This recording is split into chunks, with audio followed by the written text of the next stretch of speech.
fixing to sew a pair of saddle skirts for this wade saddle I'm building, and I'll just demonstrate to you how smoothly this machine sews. Okay, here's the saddle skirt I'm going to be sewing, and I've scratched my line here with the Osborne scratch compass, and that's where I'll be sewing in the groove there. It allows the stitch to set down in a groove, and it wears real well that way. Or actually, the stitches are protected by it being set down in there a little deeper.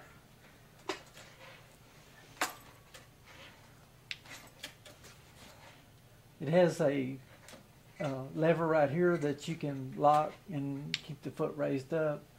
And another thing that's good is to always check your bobbin. I just checked the bobbin and made sure that I had plenty of bobbin.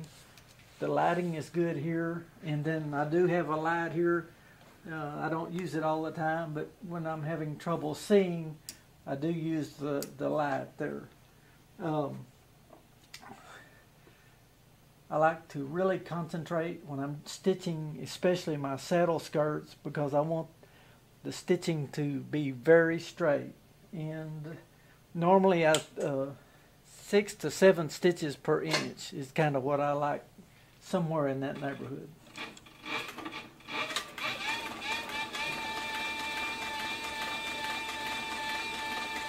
As you can see, the machine just takes off and runs very smooth.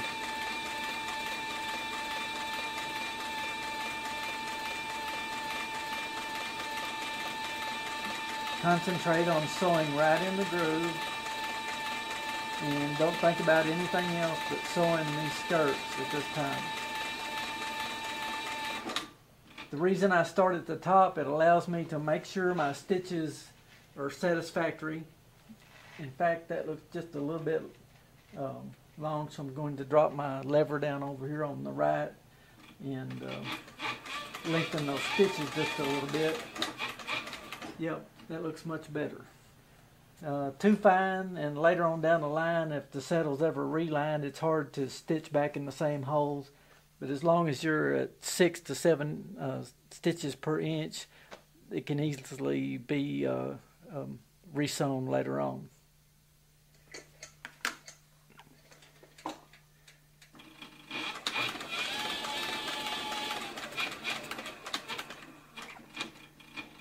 Okay, I'm going to stop here and run the needle all the way down, raise the foot up a little bit, and then turn it, and then now take off again.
raise the foot up and pull the stitches, the skirt out from under the machine there.